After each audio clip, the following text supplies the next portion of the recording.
this is who Jesus is, if this is what church is about, then I don't want no part of it. I was born and raised in church, a pastor's kid. Going to church was like the norm several times a week. That was okay when you're a kid, but what a lot of people don't understand when you're a pastor's kid is that they expect you to be perfect all the time.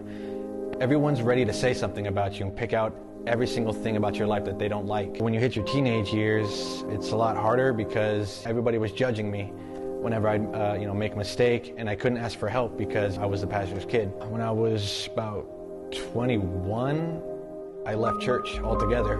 I just couldn't put up with being judged by church people, by religious people, and I just figured this is who Jesus is, if this is what church is about, then I don't want no part of it. So I left. I did everything the church told me not to do. I started drinking, I did drugs, I did that for a few years, and then I just hit rock bottom. Didn't turn out so well. I got a couple of DUIs, got into a lot of fights, and I just wasn't happy. Here I am, I'm doing everything that I wanted to do, everything I thought that would make me happy, and yet I'm feeling more alone. But I didn't want to just go back to church and be judged. I remember just praying, God, if you're real, I need you to change my heart because I have nowhere else to go. Show me where to go and surround me with the right people.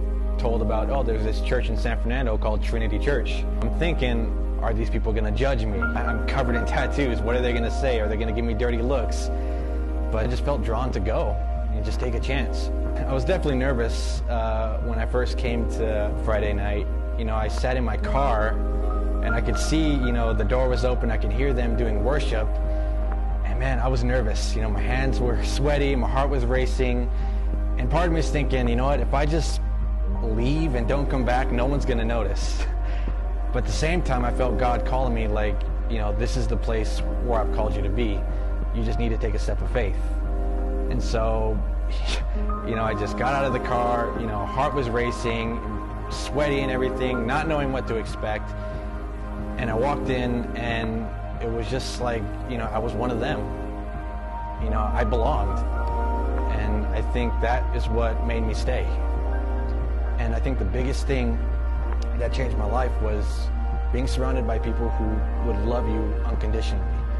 Whether you don't believe in God, whether you have a drinking problem, whether you do drugs, regardless of, the tattoos you have, the piercings, of anything you've done, people that will love and accept you as you are. And I think that's what the world needs today. It's okay to make mistakes. And that you don't have to be perfect or hide behind a mask. It's okay to ask for help. God loves you unconditionally. And you can never run far from Him because He'll always find you. And He'll always want you to come home. Come on.